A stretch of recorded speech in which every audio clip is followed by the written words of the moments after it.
Hello दोस्तों, welcome my channel dream home. Dream home मतलब सपनों का घर। सबसे पहले आज का टॉपिक है आपका कि जहाँ से सपनों के घर की शुरुआत होती है, यानी कि नींव की।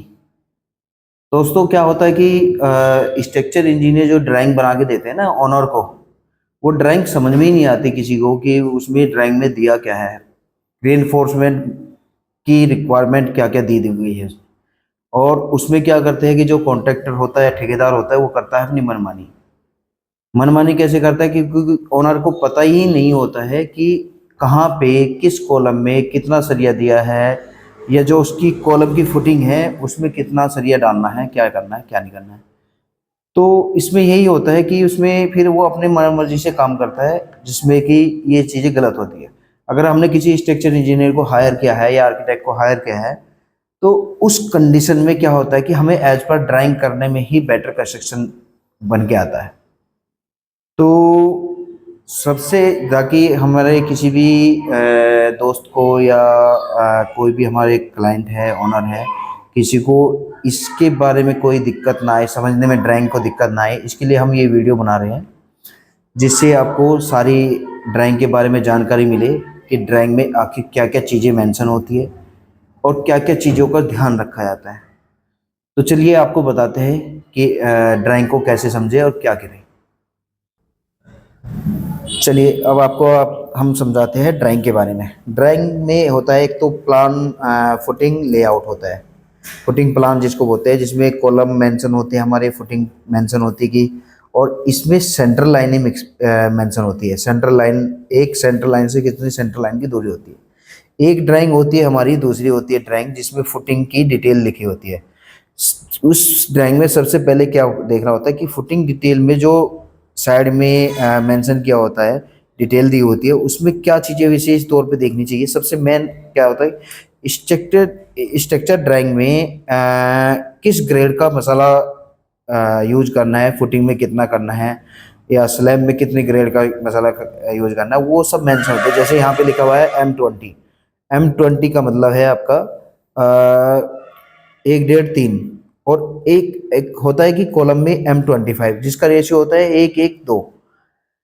ठीक है जी। फिर उसके बाद हम थोड़ा नीचे पढ़ेंगे, ये सारी डिटेल आइस कोड वगैरह दिए होते हैं। उसके बाद हमारा जैसे कॉलम में कितने एमएम का कवर होना चाहिए। जैसे कॉलम में लिखा है 40 एमएम का कवर होना चाहिए, बीम में लिखा है 25 एमएम कवर होना चाहिए कंक्रीट का, और स्लैब में लिखा है 25 एमएम, 20 एमएम का कवर। तो सबसे पहले यही डिटेलें पढ़नी होती है कि इसमें क्या क्या चीज़ें, कहाँ कहाँ पे कितना हमें ग्रेड का कंक्रीट यूज करना है, और जो स्टील डाल रहे हैं, स्टील कितनी ग्रेड का होना चाहिए। यह जैसे FE 500 है या FE 550 है, वो सारी चीज़ें। तो चलिए अब फुटिंग प्लान से स्टार्ट करते हैं। फुटिंग प्लान में हमारा क्या होता है, सबसे पहले फुटिंग प्लान में ये सेंट्रल लाइन दी होती है। जैसे सेंट्रल लाइन, ये ओरिजेंटल वर्टिकल सेंट्रल लाइन दी होती है। इसमें क्या होता है कि जैसे यहाँ पे देखेंगे आप, एक सेंट्रल लाइन से दूसरी सेंट्रल लाइन की कितनी दूरी होती है, ये सब है ना दूरियां दी हुई है। तो इन दूरियों को हमें इधर ओरिजेंटल लाइन, सेंट्रल लाइन की भी दूरियां दी है, और वर्टिकल जो हमारी सेंट्रल लाइन है उनकी भी दूरियां दी है। तो सबसे पहले इन्हीं सेंट्रल लाइन के अनुसार हमें मार्किंग करनी होती है एज पर साइट। तो चलिए अब बात करते हैं हम फुटिंग की। सबसे पहले फुटिंग की बात करते हैं। जैसे ये फुटिंग में देखेंगे आपका F1 लिखा है। F1 का यहाँ पे साइज भी मेंशन किया हुआ है 6x6, 6 फीट बाई 6 फीट का। लेकिन इसकी डिटेल अगर देखते हैं तो यहाँ पे हम दूसरी ड्राइंग में देखेंगे डिटेल में। जैसे हमारा F1 है, F1 है 1800 इंटू 1800 mm। यहाँ पे डिटेल दी होती है mm में। 1800 इंटू 1800 का हमारा, आप ऊपर देखेंगे एक्जावेशन साइज, ये खुदाई जो होनी होती है उसका साइज है 1800 इंटू 1800। ठीक है जी। उसके बाद दिया हुआ है फुटिंग साइज। फुटिंग साइज में क्या होता है कि जैसे 1800 1800 1800 बाई 1800 है, तो फुटिंग साइज में 100 mm लेफ्ट साइड से और 100 mm राइट साइड से कम होके 1600 इंटू 1600 mm बचेगा। ठीक है जी। उसके बाद यहाँ पे देखेंगे आप, ये मेंशन किया हुआ है स्मॉल डी और कैपिटल डी। अब ये क्या होता है कि स्मॉल डी क्या है, कैपिटल डी क्या है। तो अगर हमारी आइसोलेटेड फुटिंग है, तो इसमें कैपिटल डी जो होता है, आप यहाँ पे देखेंगे ये जो हमारा इसका आइसोलेटेड फुटिंग का फिगर बना हुआ है, इसमें ये यहाँ पे मेंशन की हुई है स्मॉल डी। स्मॉल डी होती है साइडों की जो मोटाई होती है फुटिंग की, वो स्मॉल डी होती है। और जो इस साइड में देखेंगे यहाँ पे कैपिटल डी दिया है। कैपिटल डी होता है आपका जो पीसीसी होता है, पीसीसी से जो कॉलम के पास की मोटाई होती है फुटिंग की, वो कैपिटल डी होता है। मतलब साइड में हमारा कम होता है और बीच में हमारी डेप्थ ज़्यादा होती है फुटिंग की। तो यही हमारा यहाँ पे दिया हुआ है जो कैपिटल डी है, और कैपिटल डी और स्मॉल डी। अब जैसे हम F1 की बात कर रहे थे, F1 में क्या है कि आपका कैपिटल डी कितना है 250 mm, और नहीं सॉरी, स्मॉल डी है हमारा 250 mm और कैपिटल डी है 530 mm। तो इसका मतलब ये है कि साइडों में हमारा ये जो साइडों में है, साइडों में यहाँ पे 250 mm की मोटाई रहेगी फुटिंग की, और ये यहाँ पे जो हमारी यहाँ से पीसीसी से ऊपर का डेप्थ है वो 530 mm की होगी। तो उससे आगे बढ़ते हैं रेनफोर्समेंट। अब रेनफोर्समेंट में क्या होता है कि रेनफोर्समेंट जो दिया है यहाँ पे शॉर्ट स्पैन है और ये लॉन्ग स्पैन है। तो हम जैसे F1 की बात कर रहे थे, F1 में क्या दिया हुआ है, शॉर्ट स्पैन में 12 mm का स्टील, 150 mm की स्पेसिंग सेंटर से सेंटर। तो ये शॉर्ट स्पैन में रहेगी 12 mm। फिर लॉन्ग स्पैन की बात करते हैं तो लॉन्ग स्पैन में भी हमारा 12 mm 200 mm की स्पेसिंग पे दिया हुआ है। ठीक है जी।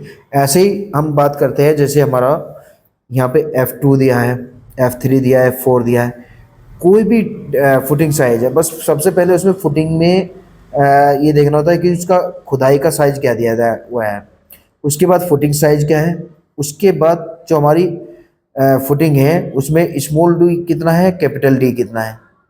यहाँ पे बगल में रेनफोर्समेंट दिया होता है कि रेनफोर्समेंट की कितना mm का रेनफोर्समेंट है और कितना उसका सेंटर से सेंटर कितना स्पेस है, ये चीज़ें मेंशन होती हैं। अब इसमें अधिकतर गलती क्या करते हैं, जो ठेकेदार गलतियां कर देते हैं कि वो यहाँ पे है ना रेनफोर्समेंट करते वक्त है ना, ये जो एल आपका ऊपर की तरफ दिया हुआ है एल, इसको नहीं बनाते। वो सीधा सीधा रेनफोर्समेंट की कटिंग किए, मैन और क्रॉस दोनों बांध दिए, लेकिन ये एल को मोड़ना ही भूल जाते हैं, जो कि ये बहुत ज़रूरी होता है हमारे लिए। अब मानिए कि ये अब मन में सवाल एक उठता है कि जी हाँ ये एल कितना मोड़ना चाहिए। तो इसके लिए क्या होता है कि जैसे सपोज करिए कि हमारा यहाँ पे जो स्मॉल डी है वो 250 mm है और फुटिंग में कवर दिया है कंक्रीट का 50 mm का। तो 50 mm में क्या होगा कि यहाँ पे नीचे 50 mm का गैप रखना पड़ेगा हमें, कवर 50 mm का इधर, तो 50-50 100 mm हमारा वो हो गया, कवर हो गया। तो 250 में से अगर 100 mm निकाल देते हैं तो 150 mm हमारे पास बचा। तो ये जो एल रहेगा आपका 150 mm का आपका मुड़ेगा उसमें सरिये में, जो कि अधिकतर जितने भी ठेकेदार होते हैं या कॉन्ट्रैक्टर होते हैं वो यही जरूर गलती करते हैं। चलिए ये तो हो गई हमारी फुटिंग की बात। अब करते हैं हम, जैसे हमारा इसमें है ना ये CF1 भी दिया हुआ है। CF1 का मतलब क्या होगा, CF1 का मतलब होगा कंबाइंड फुटिंग। अब कंबाइंड फुटिंग में बात करते हैं, कंबाइंड फुटिंग जैसे हमारी यहाँ पे है, कंबाइंड फुटिंग में ये हमारा एग्रीवेशन साइज हो गया, ये फुटिंग साइज हो गया, लेकिन इसमें आपको ध्यान देने वाली बात है, इसमें स्मॉल डी नहीं होगा, कि सिर्फ ओनली कैपिटल डी होगा। वो क्यों, क्योंकि ये प्लेन फुटिंग होती है, ड्राफ्ट फुटिंग की तरह बिल्कुल प्लेन फुटिंग होती है, कंबाइंड फुटिंग इसलिए बोलते हैं। और इसमें हमेशा ये होता है कि जैसे आप यहाँ पे देखेंगे 12 mm डाया का सरिया 250 mm की सेंटर टू सेंटर की दूरी पे है, लेकिन इसके नीचे एक स्पेशल मेंशन किया हुआ है कि टॉप एंड बॉटम। जैसे यहाँ पे देखेंगे यहाँ से कुछ नहीं है, लेकिन यहाँ पे टॉप एंड बॉटम जरूर लिखा हुआ है। तो जो हमारी कंबाइंड फुटिंग होती है उसमें डबल जाल होता है, एक जाल नीचे बंधेगा आपका, एक जाल बंधेगा ऊपर, इसलिए टॉप और बॉटम दोनों में यही स्पेसिंग रहेगी। ऐसे लॉन्ग स्पैन का भी वो दिया हुआ है, तो उसमें भी यही चीज़ आपकी मेंशन होगी। ठीक है जी। अब बात करते हैं हम कॉलम की। कॉलम जैसे इसमें फुटिंग प्लान में मैं देखते हैं कि हमारा जैसे यहाँ पे C1 है, ऐसे यहाँ पे C2 है, C3 है, तो ऐसे ही है ना यहाँ पे C4 C5 C6 इस तरह है ना मेंशन किए होते हैं सारे। तो अब कॉलम की डिटेल पे आते हैं, तो जो हम यहाँ पे आएंगे तो जो डिटेल है फुटिंग की उसमें दिया रहता है जैसे हम यहाँ पे थोड़ा सा यहाँ पे फोकस करूँ, थोड़ा सा यहाँ पे हम देखेंगे, यही जैसे C1 है, C3 है, C9, C11, 12, 14 और 5। तो जो ये नाम मेंशन किए हुए हैं कॉलम के, उसके डिटेल होगी ये, जिसमें मेंशन किया हुआ है 4 20 mm के और 6 16 mm के सरिया होंगे, टोटल 10 सरिया होंगे। अब इसमें दिक्कत क्या होती है आपकी, क्या जो सरिया बांधने वाले या जो ठेकेदार गलती करते हैं, इसमें आप ध्यान से देखेंगे, एक रिंग तो चारों तरफ घूमी है, उसके बाद एक रिंग अंदर वाली इनर रिंग बोलते हैं जिसको, और एक डला है हमारा लिंक बोलते हैं इसको, जिसमें क्या करते हैं कि वो सिर्फ आउटर साइड की रिंग डालते हैं, बीच वाली इनर लिंक या फिर आपकी लिंक नहीं डालते, जिसकी वजह से कॉलम पे जब भी कंप्रेसिव लोड आएगा वो कॉलम के फेल होने के चांसेस हो जाते हैं। तो सबसे ज़्यादा गलती रिंग बांधने में करते हैं। उसके बाद एक चीज़ और होती है, जैसे हम रिंग बना रहे हैं, इससे पहले भी हमने वीडियो में बताया था कि रिंग के अंदर है ना, ये जो हमारा अंदर की तरफ सरिया मुड़ता है, अधिकतर ठेकेदार क्या करते हैं कि ये सरिये को अंदर की तरफ ना मोड़ के सीधा पैरेलल ऐसे मोड़ देते हैं, जिस कंडीशन में क्या होता है कि लोड पड़ेगा, ये रिंग हमारा खुल जाता है। तो इस रिंग की जो होती है, इसके पैरेलल ये रिंग जो मुड़ेगा आपका 135 एंगल पे मुड़ेगा, या यहाँ से आप बोले तो ये यहाँ से आप एंगल देखे तो 45 के एंगल पे रिंग अंदर की तरफ मुड़ती है, जो कि अधिकतर नहीं मोड़ते हैं। तो ये अंदर की तरफ मोड़ना जरूरी होता है। ठीक है जी। फिर ऐसे ही हमारे बाकी जितने भी कॉलम के नाम दिए हैं, जैसे C2 है, C10 है, सभी कॉलम के साइजेज मेंशन किए हुए हैं। जैसे 450 बाई 230 का कॉलम है साइज, उसके अंदर कितने रिंग है, कितने लिंक है, कितना डाया, कितने डाया का सरिया की क्वांटिटी कितनी है, कितने, इसमें एक चीज़ और है, रिंग की स्पेसिंग जरूर मेंशन होती है कि ये जैसे रिंग की स्पेसिंग दी है 8 mm का सरिया, 100 और 150। इसका मतलब क्या हुआ कि ये L/4 से हमारा 100 mm स्पेसिंग और 150 mm की स्पेसिंग होगी। जैसे हम कॉलम के सेक्शन पे मेंशन देखते हैं, जैसे ये मान के चलिए ये H/4 दिया है, यहाँ पे भी H/4 दिया है। ठीक है जी। तो यहाँ पे क्या होगा कि जैसे वो वहाँ पे 100 और 150 दिया था, तो यहाँ से जो हमारा कॉलम स्टार्ट हो रहा है, जो यहाँ तक जाएगा, छत तक जाएगा, जहाँ स्टार्टिंग बेस है उससे छत तक जाएगा, तो यहाँ से यहाँ तक का 100 mm की स्पेसिंग होगी रिंग की। यहाँ छत से नीचे आपका L/4 100 mm की स्पेसिंग होगी, और जो बीच का स्पेन बचता है L/2, L/4 इधर चला गया, L/4 इधर चला गया, तो यहाँ पे L/2 का स्पेस बचा, जो कि हमारा 150 mm की दूरी पे रिंग बनेगी। ठीक है जी। अब इसमें एक चीज और हो गई देखने वाली, कि जैसे ये इनर रिंग की बात की थी मैंने, इनर रिंग के भी है ना, यहाँ पे साइड में दिए रहते हैं, जैसे जोन Z1 हो गया, जोन 2 हो गया। तो जोन 1 और जोन 2 में रिंग क्या डिटेल है, वो यहाँ पे देखेंगे हम। यहाँ पे देखो, ये दिया हुआ है जोन हमारा, जोन Z1 में क्या है कि आपकी, जैसे ये देखते हैं, आउटर रिंग 100 mm की स्पेसिंग पे दी है, इनर रिंग 200 mm की स्पेसिंग पे दी है। मतलब जो हमारा जोन 1 है, ये हमारा जहाँ पे जंक्शन आ रहा है, वहाँ पे जोन 1 है। जोन 1 में L/4 के हिसाब से ये हमारा रिंग जो आएगा, वो आएगा 100 mm की स्पेसिंग पे, लेकिन जो उसकी इनर रिंग होगी वो आएगी 200 mm की स्पेसिंग पे। अब ऐसे जोन 2 की बात करते हैं। जोन 2 में क्या है कि आपका जैसे 200 mm की स्पेसिंग पे है, दिया हुआ है इन्होंने, तो 200 mm की स्पेसिंग से हमारा जो आउटर रिंग है 200 mm है, और इनर रिंग 400 mm है। तो ये इसका मतलब ये हो कि इन्होंने अल्टरनेट रिंग दिए हुए हैं। तो ये दोस्तों हो गई हमारी, जहाँ तक कि हो सकता है कि मुझे लगता है कि आप लोगों को ड्राइंग के बारे में समझ में आ गया होगा कि जो फाउंडेशन ड्राइंग होती है, फाउंडेशन ड्राइंग को कैसे पढ़ना है, कैसे देखना है।